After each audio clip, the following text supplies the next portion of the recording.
GBA Consultoría y Capacitación presenta una emisión más del programa Los Mejores Fiscalistas de México, producido por la contadora pública Ángeles Mandujano.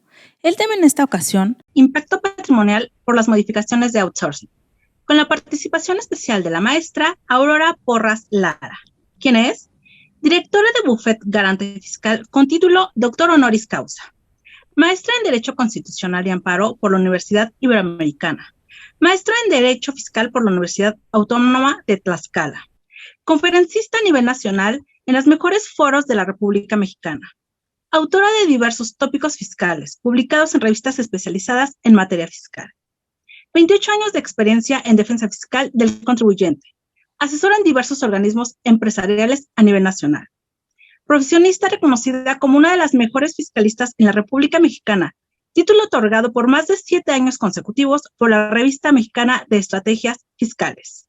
En la conducción contaremos con la participación del maestro Francisco Cárdenas Guerrero. Bienvenidos a un programa más de los mejores fiscalistas de México.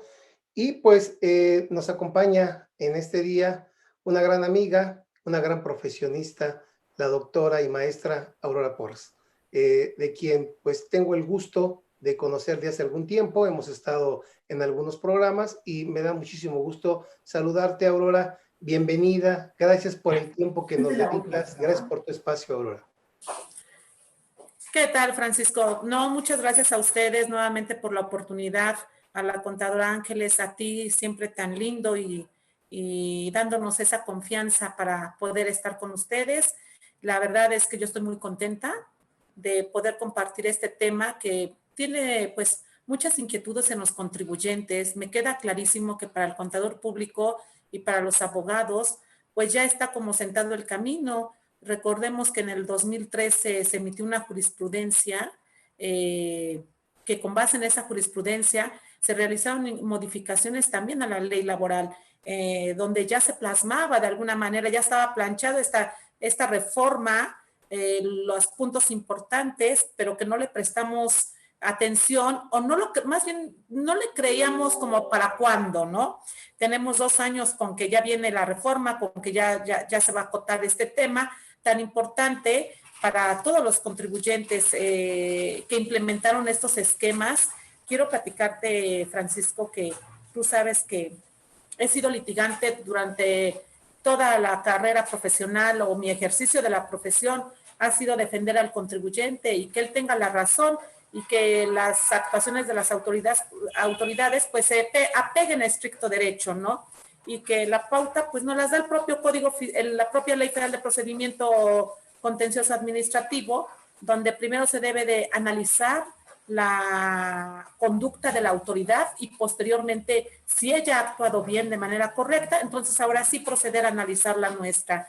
Este esquema o esta estructuración nos ha permitido o nos ha obligado a darle la razón al contribuyente en la gran mayoría de las ocasiones.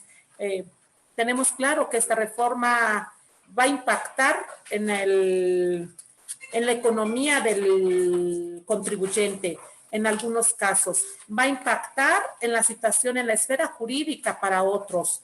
Sin embargo, pues como a todos los mexicanos, como a todos los ciudadanos o a todos los seres humanos, yéndonos un poquito más, Francisco, es una reforma que nos pega en el bolsillo, ¿no? Que nos pega en el bolsillo a la gran mayoría que utilizaron estos esquemas para atenuar el pago de impuestos, para atenuar las cuotas obrero patronales o para el fin que lo hayan empleado.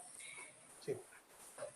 Esto a mí me permite discernir la reforma en este aspecto de la subcontratación laboral, analizarla desde un punto de vista pues igual al de ustedes, pero también con su parte jurídica, con su parte de cómo te afecta a ti contribuyente. Además, deja el patrimonio, cómo te afecta en tu libertad, que como siempre lo he sostenido, después de la vida es el bien más importante que tenemos, nuestra libertad en todos los aspectos.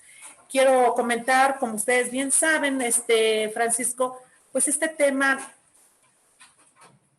se propició por 3 elementos importantes que quería acotar el el Estado, el Ejecutivo Federal, que era la evasión fiscal por un lado, el no pago de cuotas obrero-patronales y obviamente lo más importante, la afectación de los derechos de los trabajadores. Pero también no consideró mucho el gobierno federal qué es lo que nos conlleva o qué es lo que conllevó al contribuyente a implementar este tipo de esquemas en su vida o en su actividad preponderantemente económica, en su actividad que día a día realiza, y es la excesiva carga de impuestos. No me voy a cansar de decirlo, que el contribuyente tiene una excesiva carga de impuestos. Si las vemos de maneras aisladas, pues nos va a sonar el porcentaje o la tasa pues bastante equitativo, pero si lo vemos de manera acumulativa, nos va a sonar pues algo excesivo, y nadie más que el contribuyente sabe lo que tiene que pagar, ¿no? Nosotros, tú, yo, todos los que somos contribuyentes, pues sí sabemos en qué nos afecta esto, y que este esquema es lo que conlleva en la gran mayoría al contribuyente a implementarlo. Tenemos una carga excesiva de pago de impuestos y tenemos en reciprocidad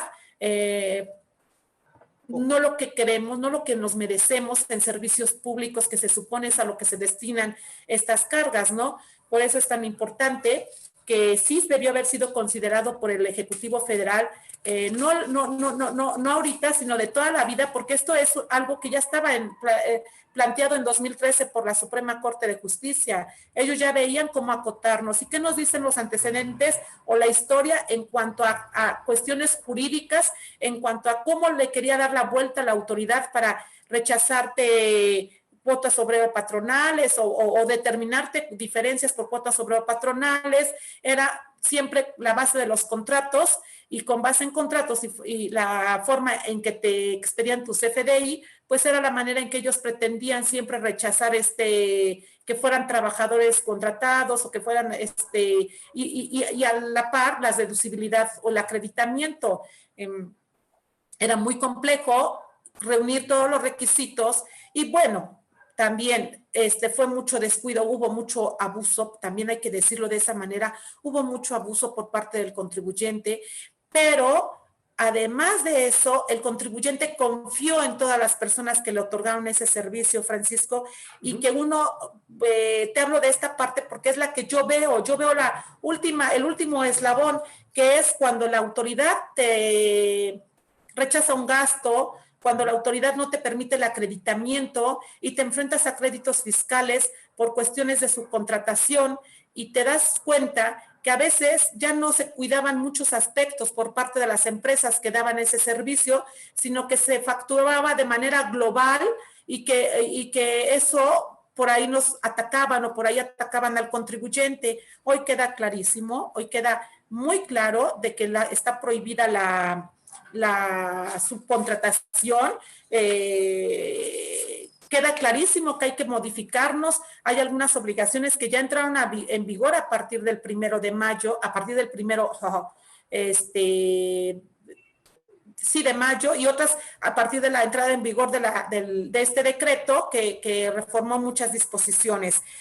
En realidad siempre ha habido una comunicación en este tema entre Seguro Social, entre autoridades fiscales, entre autoridades del trabajo y también entre autoridades del Infonavit. Siempre ha habido esa comunicación para que nosotros nos podamos, para que ellos puedan adentrar de cómo atacar, y nosotros nos hemos estado quietos de alguna manera haciendo, o hasta estos últimos tiempos, haciendo la facturación como de manera global, y por más que uno insistía, oye, tienes que pormenorizar, pormenoriza tu objeto en el contrato. Hoy sabes que los grandes créditos fiscales vienen justamente por cuestiones de contratos, por cuestiones ya sean de préstamo, ya sean, o sea, hoy hay que cuidar mucho las formalidades de los contratos, pero más que la formalidad, el contenido del mismo, que esté armonizado con el contexto de las leyes, que esté armonizado con toda la legislación, no solamente con la actividad o la prestación que se va a hacer, Francisco. Y bueno, pues ya estamos aquí enfrentando una reforma, ¿no? Una modificación que sin lugar a dudas pues va a traer muchos beneficios a los trabajadores, pero mucho más al fisco federal, ¿no? A seguridad social. Los trabajadores siempre han sido protegidos por las propias autoridades laborales.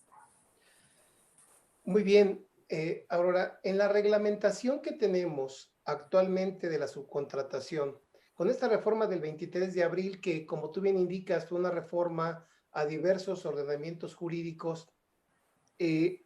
Uno de ellos, la Ley Federal del Trabajo, que llama la atención que entró en vigor la modificación a la Ley Federal del Trabajo al día siguiente de su publicación. Sí, al 24. Mas, sin embargo, Código Fiscal, IVA, renta, entraron en vigor a partir del día 90 días con posterioridad al inicio de la vigencia.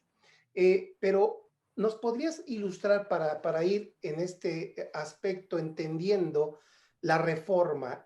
¿Cuál es la esencia de la reforma? Nos dabas los antecedentes del porqué, de la evasión, del abuso. Yo agregaría ahí el punto también del empresario que peleó mucho la PTU, esta carga de PTU también que aparentemente la vienen a limitar, pero para algunos empresarios no es suficiente limitarla a 3 meses también. ¿Cuál es esta esencia de la reglamentación que teníamos, la reglamentación que vamos a tener ahora en materia de subcontratación para de ahí partir? Si eres tan amable, Aurora. Claro que sí, Francisco. Tocas un tema muy importante que es el de PTU, que lo vamos a ver más adelante, que es donde sin duda alguna va a estar más afectado el contribuyente. Bueno, la intención de esta reforma obviamente es prohibir la subcontratación, limitarla y yo diría, Francisco, como lo veremos más conforme al artículo 108 del Código Fiscal que también fue adicionado, yo diría yo que hasta es tramposa y mañosa porque para efectos de este tipo de delito podríamos llegar a encuadrar la mayoría de todos, aunque hagan lo que está, aunque solamente estén haciendo subcontratación especializada. Con base en ese, podríamos llegar a encuadrar en ese, si no nos percatamos y cuidamos esa parte, porque todos nos estamos abocando a qué dice la ley de seguridad social, qué dice la ley laboral, pero incluso podemos observar la ley de ISR y de IVA, pero el código fiscal lo estamos, como siempre, mi código fiscal es soslayado un poquito, y es el que por ahí podría estarse poniendo dos supuestos que las autoridades de seguridad social y laborales puedan encontrar un recoveco y introducirse en esto. Pero la finalidad de estas reformas obviamente es erradicar la subcontratación. Te dejan dos supuestos, que yo diría que son 4, para poder hacer dos supuestos que te pueden permitir esta subcontratación.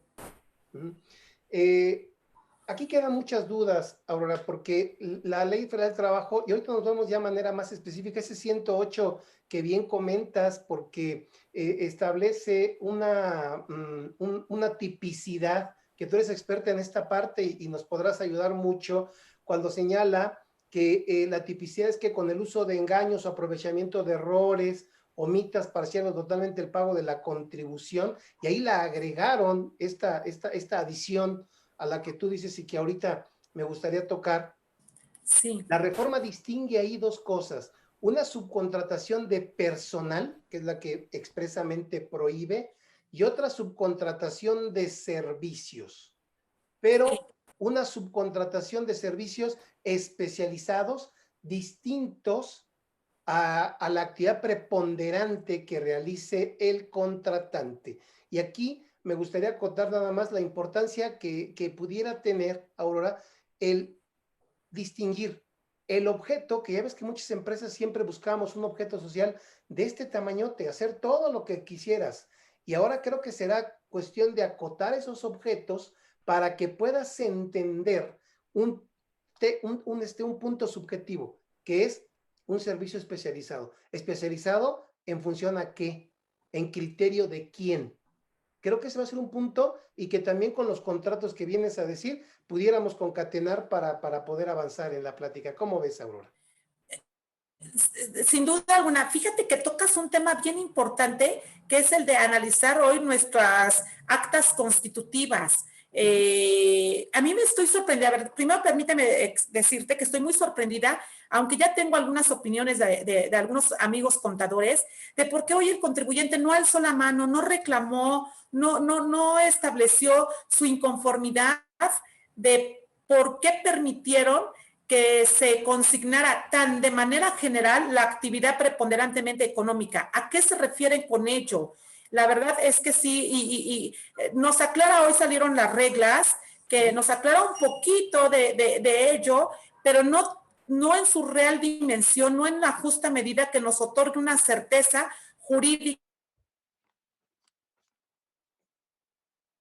para saber qué es el estudio que has hecho atinadamente, lo que ahorita me acabas de decir. Nosotros estamos empleando o estamos introduciendo elementos que tú ya conoces por tu preparación jurídica, pero el contribuyente no sabe a qué se refiere eso. Y una de las cuestiones que otorgan certeza jurídica es justamente que la ley sea muy clara al respecto y no una confusión que nosotros, incluso a nosotros, con una preparación que podamos llegar a tener de contadores, de abogados, todavía nos quedan muchas dudas al respecto. Una amplitud en una determinación que es la que partimos de ahí, la prohibición o la admisibilidad para hacer esta subcontratación, y no alzamos la mano como contribuyentes, pasó como estaba. Digo, para efectos de defensa es real, es buena, porque uno como abogado, y tú lo sabes,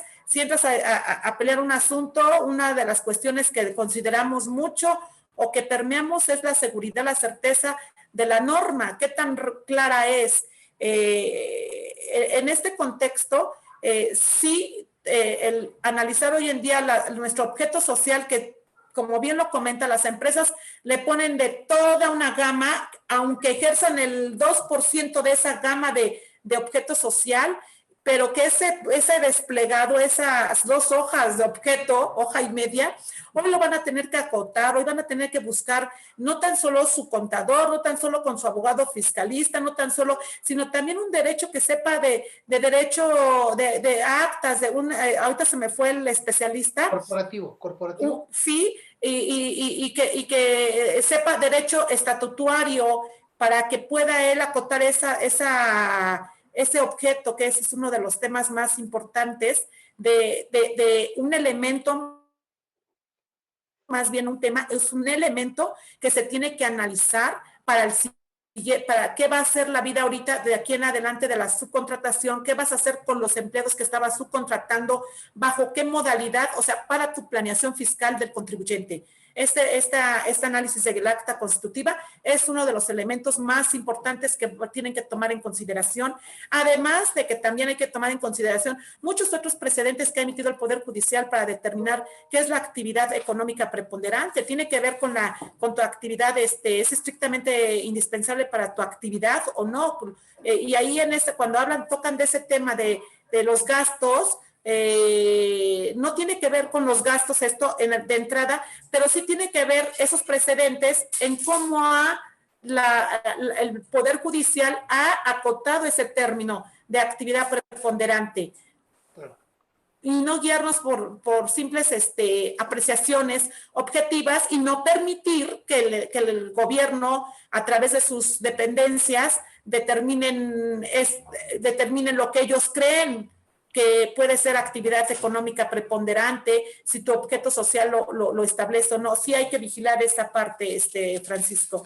Me queda clarísimo. Mira, la verdad es que tanto se hizo, como te comentaba, este abuso de cuotas obrero-patronales, pues que claro que cansamos al gobierno federal y pues que hoy nos dejan muy corto el camino, e incluso empresas se van a ver afectadas cuando de verdad tengan que contratar servicios especializados o la ejecución de obras, personal para ejecución de obras especializadas, se van a ver muy, muy perjudicados, ¿no? Porque van a tener que llenar toda una serie de requisitos que además, como lo vamos a ver, y vamos entrando en materia porque si no se nos va a ir el tiempo, pero como nos están poniendo incluso hoy, no es la excepción, ya sabemos que así es el fisco federal, pero nos pone de vigilantes de que el que está otorgando el servicio, el que está proporcionando el personal, cumpla con sus obligaciones fiscales y de seguridad social, como lo veremos, y que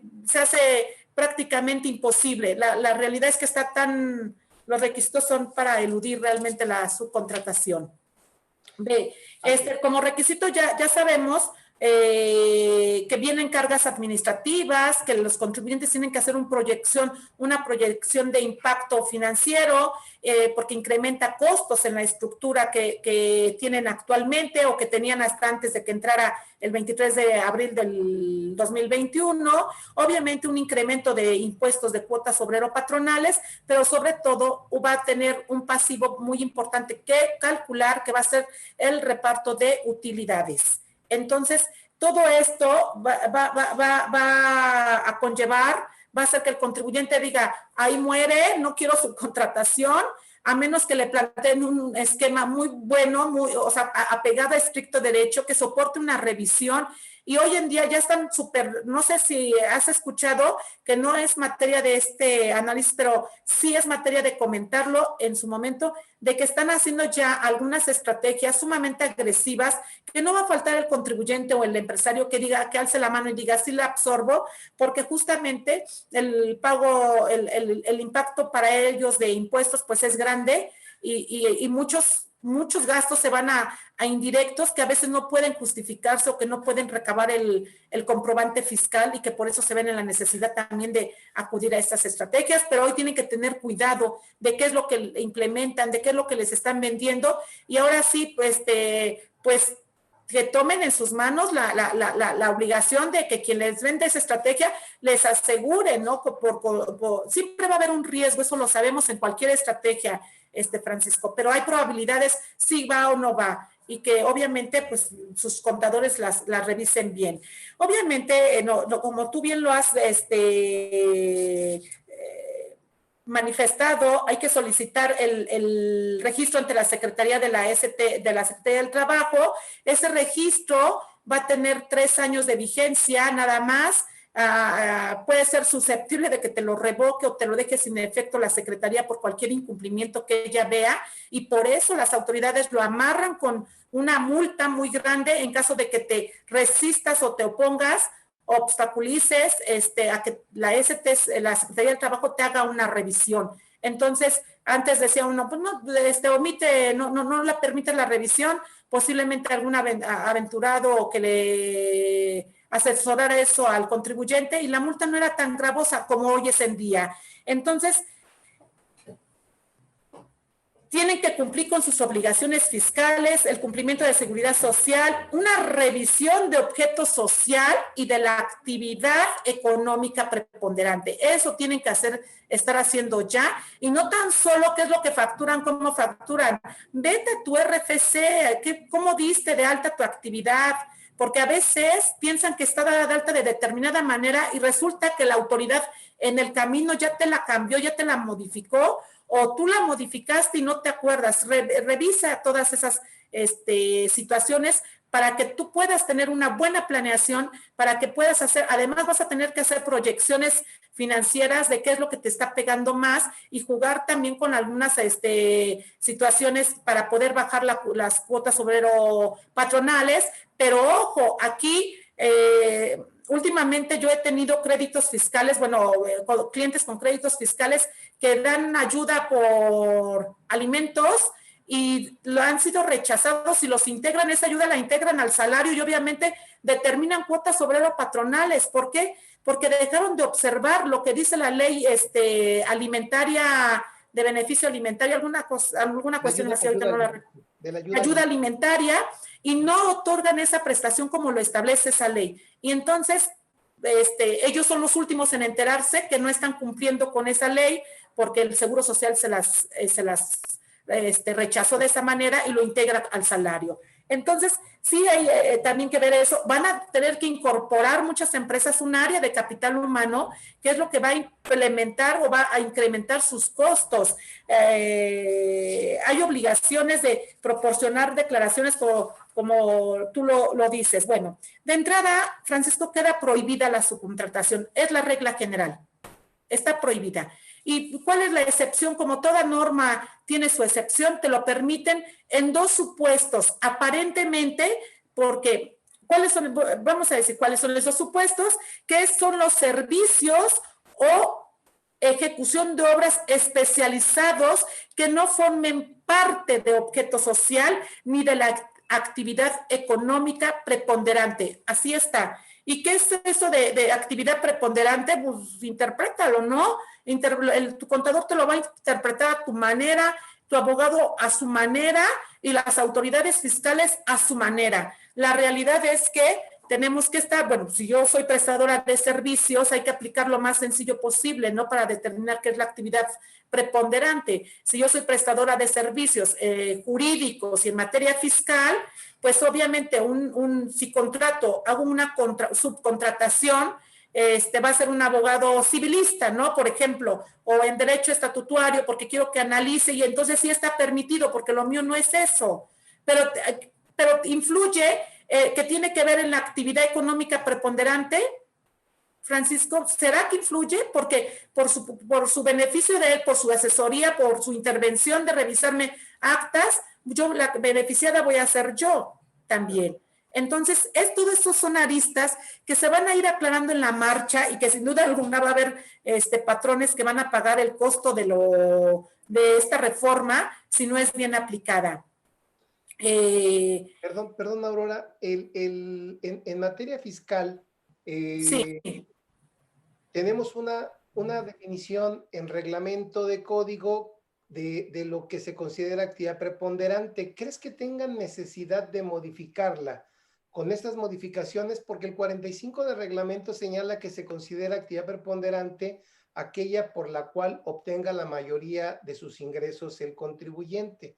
Sin embargo, con esta situación que nos estás comentando, pues no sé si sea suficiente o consideres conveniente alguna modificación. Eso por un punto que te quería comentar. Y por otro, habíamos comentado que tenías por ahí las implicaciones en algunas láminas. Si quisieras compartirlas, Aurora, con mucho gusto en el momento que desees. Y esas dos cosas te quería comentar, de favor. Muchas gracias. Fíjate que lo que establece el reglamento de código fiscal no creo que merite modificación, al contrario, nos acota un poco más o nos da mayor claridad de lo que está sembrado en la ley de seguridad, en la ley federal del trabajo. Por eso es que dicen, ¿qué porcentaje más o en qué porcentaje es la mayoría de mis ingresos, no?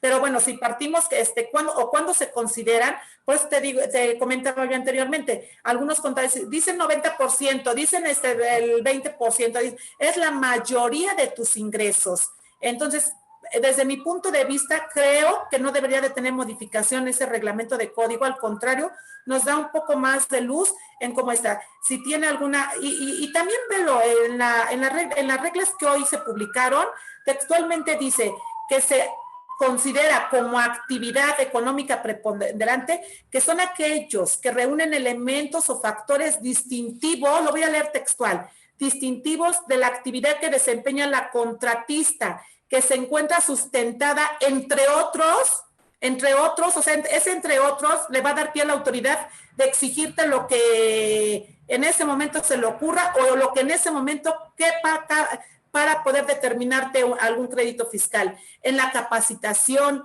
certificaciones, permisos o licencias que regulen la actividad, equipamiento, tecnología, activos, maquinaria, nivel de riesgo, rangos salarial promedio y experiencias por las cuales aporten valor agregado a la beneficiaria. Esto también ya nos da una certeza de que se están yendo especializado, pues es muy técnico, algo que es muy técnico, que no está en tu objeto social, que no lo das tú, pero que lo necesitas para poder dar el servicio o la obra que le estás dando a tu cliente. Entonces, entre esta definición ya nos da un poco más de claridad, pero no debería de estar en unas normas que publique la Secretaría del Trabajo, sino debería de estar incorporado en la ley para que nos otorgue mayor certeza. Voy a compartir, voy a pasar mis laminitas, permítanme un segundito. Claro.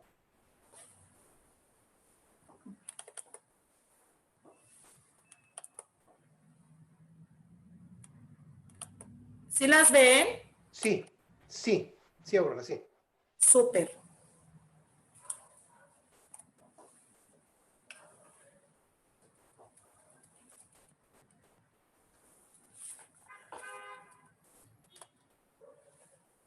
Ajá. ¿Cómo muevo aquí? A ver.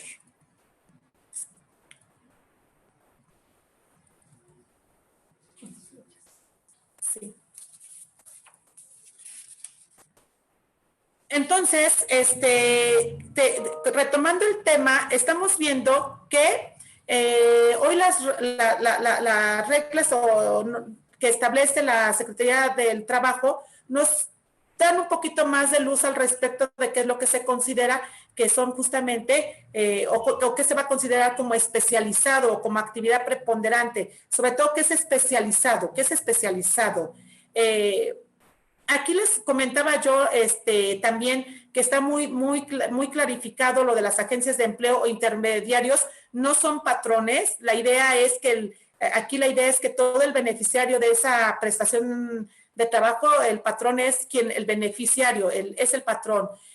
Les ponía yo aquí de ojo con el contenido de la fracción 1 y segunda del artículo 15D del Código Fiscal, porque este artículo también nos habla que todos los trabajadores que están fuera o se considerarán como fuera de la subcontratación, todos los trabajadores, haz de cuenta, tú vas a hacer la contratación especializada de un servicio, la autoridad va a llegar y te va a revisar y se va a percatar que ese trabajador que te suministraron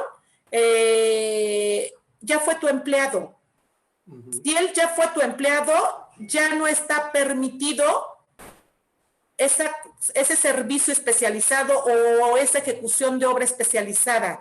Entonces, sí hay que tenerle mucho cuidado. ¿Por qué razón? Porque vamos a pensar que dicen, el servicio es especializado porque efectivamente requiere de otros factores o requiere de preparación o capacitación en determinada área que yo no encuentro en mi objeto social, pero la necesito para cumplir con el cliente mío.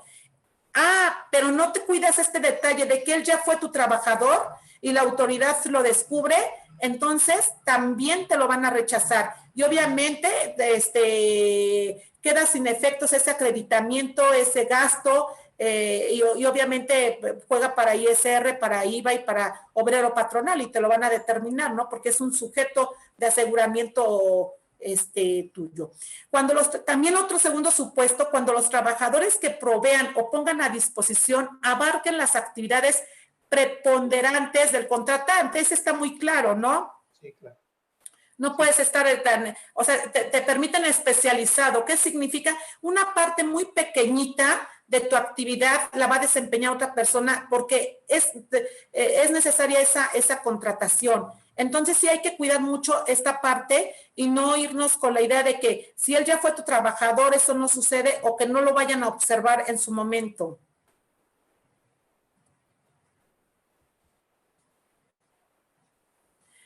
También tenemos otro supuesto que lo permite, que son los servicios u obras complementarias compartidas entre empresas. Y ahí nos da la definición de qué se considera como grupo de empresas y también lo tenemos que ver. Obviamente aquí también tenemos que observar, no porque lo permitan, si hay un grupo de empresas y entre ellas pueden prestarse el servicio, no significa que no tengan que analizar su acta constitutiva, también tienen que analizarla, porque si es un grupo de empresas, seguramente su objeto social dice lo mismo entre una, otra y otra, pero ¿qué sucedió? Que a una le determinaron X objeto o actividad va a desempeñar o un puntito de ese desplegado y así las demás, pero tienen el mismo objeto todas, o sea, los 20,000 objetos posiblemente. Entonces, ahí hay que cuidar nada más eso a fin de que sí se pueda realizar. Te comentaba que los requisitos, pues obviamente que tienen que tener su registro en la SST. Ya hoy se publicó cuáles son esos requisitos, cuáles van a ser los documentos, información, el procedimiento que se va a emplear para que la Secretaría del Trabajo te otorgue ese permiso renovable cada 3 años o que puede que ser revocado o quedarlo sin efectos. También te habla de un contrato que hoy tenemos que tener mucho cuidado con los contratos, en el cual debemos de señalar el servicio o ejecución de obra y los números de trabajadores. Este era siempre un argumento, Francisco, no sé si tú lo llegaste a percibir en revisiones que hacía el Fisco Federal o el Seguro Social, y que te objetaban justamente tu contrato porque no tenía el número de trabajadores, solo decía el objeto a grandes rasgos y que no casaba tampoco con tu factura o con tu CFDI. Hoy ya te piden que ese contrato diga qué número de trabajadores van a desarrollar esa obra o van a prestar ese servicio especializado. Obviamente teníamos una carga en materia de seguridad social, que era presentar las declaraciones o los contratos anteriormente, pero antes era quien recibía el servicio. Hoy es quien otorga el servicio. Hoy es el que lo tiene que dar, ¿no? Sí, aquí había incluso una facilidad anteriormente, Aurora, cuando todavía estaba permitida la subcontratación, con un aplicativo que dio a conocer la autoridad y que posteriormente eliminó. Ahora, esto también tiene que ver con toda la carga administrativa que mencionabas. Ahora tengo que proporcionarle copia fotostática, fíjate, de todos los recibos de nómina de los trabajadores que están prestando ese servicio especializado. Copia fotostática de las declaraciones de pago de IVA, de las declaraciones de retenciones. Pero correcto. Todo esto viene a ser una carga más, ¿no crees? Deberían de aligerar esto. Pero además de carga, Francisco, si vemos más en el fondo, ¿a quién le revierten esa carga? ¿Qué es al que ¿por qué? Porque vas a ser auxiliar. El beneficiario tiene que revisar antes de hacer el pago. Entonces, si él incumple, vienen las sanciones para él. Entonces, te ponen en el estatus a todos los contribuyentes o patrones que subcontraten servicio especializado u obras, supongamos que sí encuadran en la excepción y tienen ese derecho. Bueno, ellos son los encargados de vigilar que el patrón de ellos está cumpliendo con todas esas obligaciones, porque si no cumplen, a ti te van a rechazar el gasto, a ti no te van a rechazar tu acreditamiento. Y el que vas a omitir contribuciones, digo, la verdad es que para que hagan en efectivo el artículo 108 por defraudación fiscal y que esto lo vuelve calificado, es muy aventurado, vaya, no va por ahí, pero ¿por qué lo plasman? Porque da esos dos supuestos que la ley está permitiendo que te puedan meter en cualquiera de ellos. Ahorita lo checamos.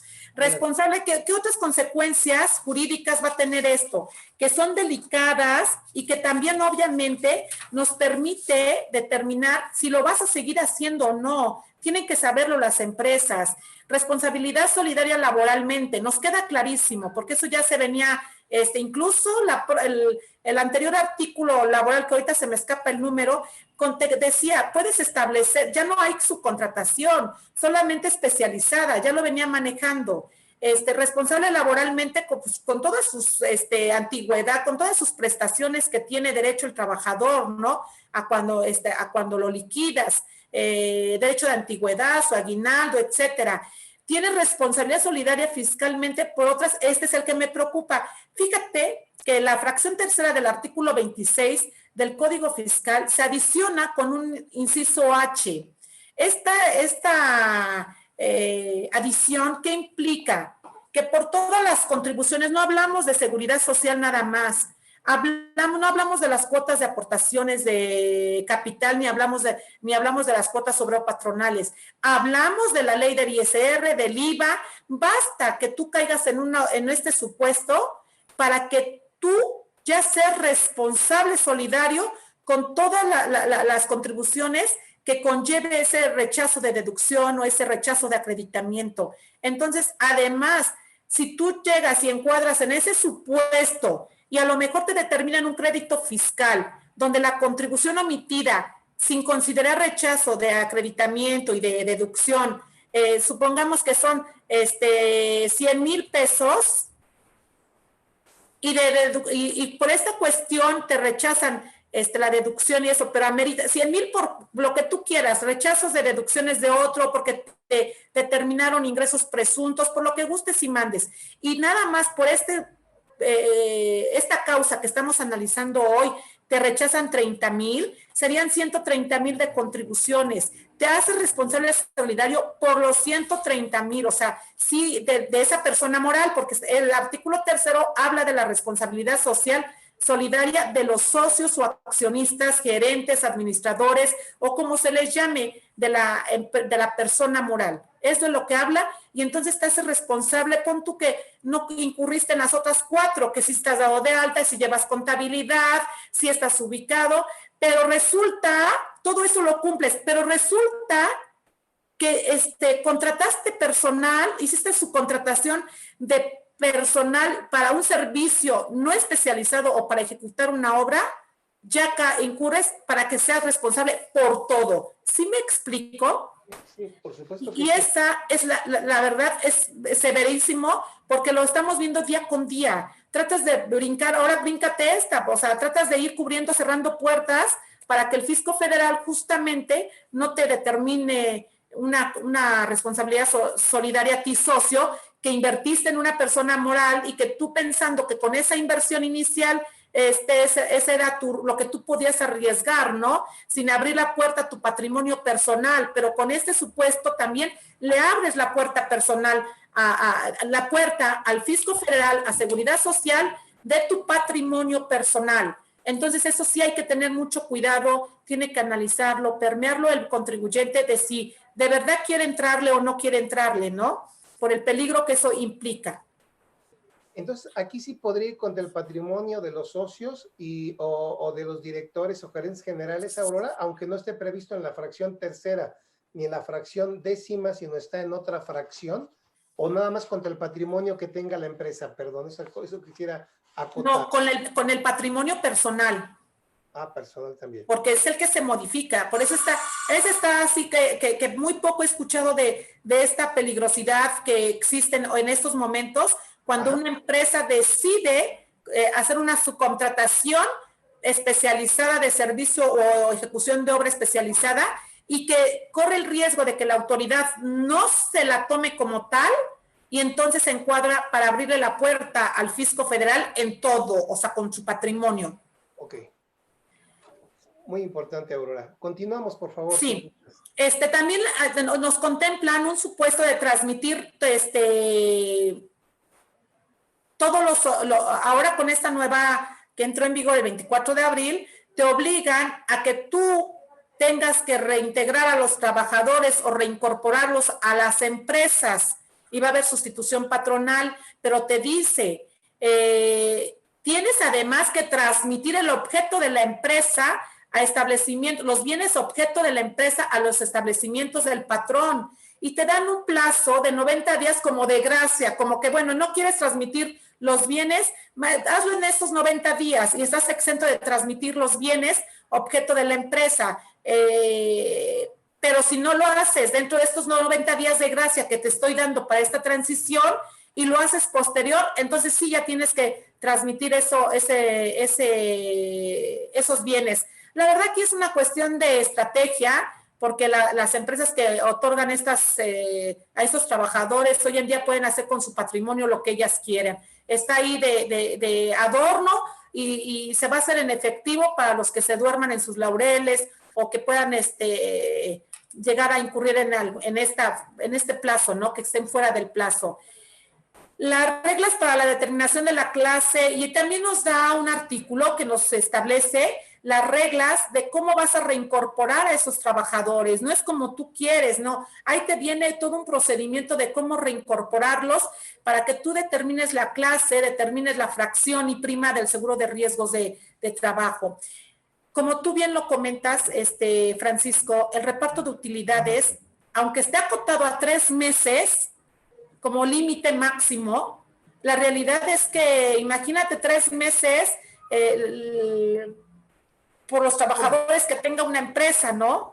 Es como indemnizarlos, Aurora, es como 3 meses. el pasivo laboral, no es tu pasivo laboral, pagarlo. La indemnización constitucional. Exacto, exacto. Se me hizo muchísimo, pero no sé cuál sea tu punto de vista. No, por supuesto que está excesivo, me queda clarísimo, sí necesitan. Mira, la realidad de México es muy clara. Muchas empresas, lo que yo te decía, incurren en estas estructuras, en estos esquemas de planeación, pues porque no les da, hay de todo, Francisco, pero la gran mayoría de las empresas es porque no les da lo que están ganando y pagar impuestos, pagar real, declarar todo tal cual, por la excesiva carga laboral.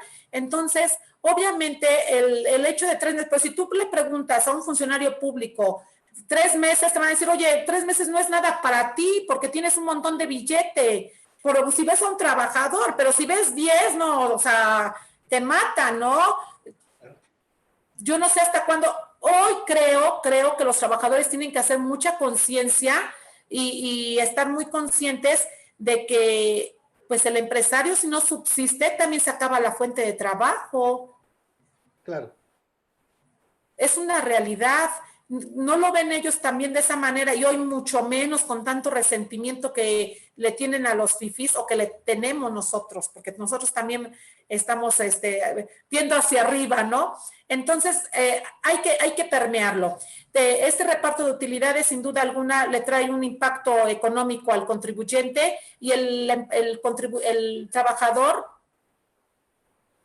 quiero pensar que por su preparación, quiero pensar que por no permear un poco más allá él defiende lo suyo, quiere lo suyo, ¿no? Entonces, si la ley le establece eso, pues seguro van a estar ahí encima, ¿no? Claro. Obviamente, todas las empresas que quieran continuar con esta subcontratación, otorgando esa subcontratación, pues tienen que obtener su registro. Hoy nos habla el artículo 75 de que quienes tengan en curso solicitudes de registros patronales por algunas clases o riesgos o primas de riesgo de trabajo, pues que los den de baja, porque obviamente ya es una orden, ¿no? Ya quítalos, no tiene caso, porque ya no existe la subcontratación, no está permitida, está prohibida. Entonces, nada más esto están adecuándolo a la nueva prohibición que existe hoy en día. Si no estás dentro de los especializados, pues ya retira tus registros patronales, dalos de baja para que no tengas bronca alguna. No tendrán efectos fiscales de deducción o acreditamiento, ya lo habíamos comentado, este artículo 15D del Código Fiscal, sí hay que tenerle mucho cuidado, mucho respeto a estos dos supuestos de que sí estamos ante un servicio especializado, sí estamos ante una obra de ejecución especializada. Pero quien la va a realizar es una persona que ya fue mi empleado, hasta ahora eso tienen que revisar, no lo hagas. Porque aunque no está acotado, no está en la ley laboral, no está en la ley de seguridad social, está en la materia penal, está en el artículo 108. Y entonces las autoridades, aunque no te hagan penal el asunto, si ellos determinan y dicen, oye, efectivamente es una obra especializada, o si es un servicio especializado, pero ¿qué crees? Aquí en tu contrato dice que fulanito, sutanito y menganito, y ellos ya fueron tus trabajadores en esta fecha. Entonces, te rechazo la deducción o el acreditamiento. Recordemos que hoy en día ya la coordinación de información entre estas autoridades ya está muy al día, Francisco. Entonces, va a ser muy detectable esa situación. Hay que tener cuidado. Lo que comentabas, para deducir o acreditar, en el momento te trasladan a ti, al momento en que pagues, tu contribuyente que está solicitando esa subcontratación, te trasladan la carga de que verifiques que la empresa que te otorgó la contratación o el personal tenga registro, tenga sus comprobantes de pago y te entregue además copia de los comprobantes de pago del salario del trabajador, comprobantes bancarios de las retenciones que le hiciste ese trabajo, que le hizo esa empresa a ese trabajador, el pago de cuotas obrero-patronales y pago de aportaciones. También para efectos del IVA, lo anterior, pero ponen énfasis en la copia de la declaración y del comprobante de pago. Entonces, sí, obviamente, que es una carga injusta, porque lo que quiere el fisco federal es ahorrarse, sabe que no tiene la suficiente infraestructura o recursos humanos para que estén revisando este supuesto. Entonces te dicen desde ahorita, tú vigílalo, no lo vigilas y vas a tener tu consecuencia. Y ahora nosotros vamos a estar como encima, ¿no? En lugar de que tenga el contribuyente que está otorgando a los empleados, va a tener a dos encima, al SAT y a nosotros que somos sus clientes, o que pudiéramos llegar a ser sus clientes. En materia de defraudación, cabe la pena mencionar que si tú omites impuestos por esto, obviamente en el momento en que te rechacen el gasto y te rechacen el acreditamiento, pues tu base gravable va a aumentar, el valor de los actos o actividades va a aumentar y eso va a conllevar que tú tengas un pago de impuestos, el saber que nosotros ese pago de impuestos desde $1, porque preguntan, oye, Aurora, ¿a partir de cuándo es defraudación fiscal? Desde $1, ¿no? ¿En qué basa si fue $1, 5, 10 o 20 o tal? En el monto de las contribuciones, como lo establecen las fracciones, es como se va a determinar tu penalidad o la prisión que puede existir en ese caso. Y aquí es donde mete estos otros dos supuestos, dice, es penal esto, pero también si tú tienes trabajadores, si ese servicio te lo realizó un trabajador y que haya sido en su momento el empleo de la beneficiaria. Entonces, si vemos esto, ¿qué es lo que nos deja, Francisco, su contratación? Un panorama aparentemente desalentador para los contribuyentes, un panorama que si tú me dices hoy en día cómo va a ser calificado, qué va a pasar con el pasado de todos aquellos contribuyentes que ya hicieron esta subcontratación, que tuvieron gran parte de su personal subcontratado a través de estas empresas, ¿qué va a suceder con ellos? ¿Les van a aplicar estas nuevas leyes o les van a aplicar las anteriores?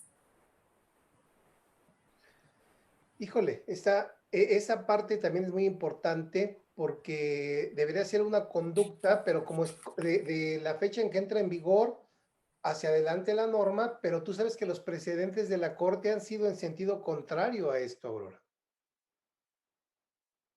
Así es, y además, Francisco, ya con ese antecedente de la jurisprudencia que existe desde 2013, ya están todos esos como elementos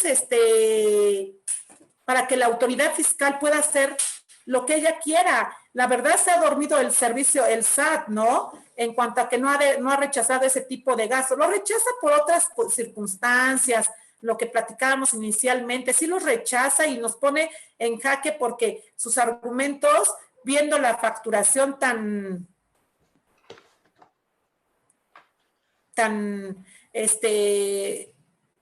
escasa en el concepto del servicio o de la obra, pues que les permite al fisco federal hoy en día basarse con ella y decirte esto no, porque no cumple con la descripción del servicio.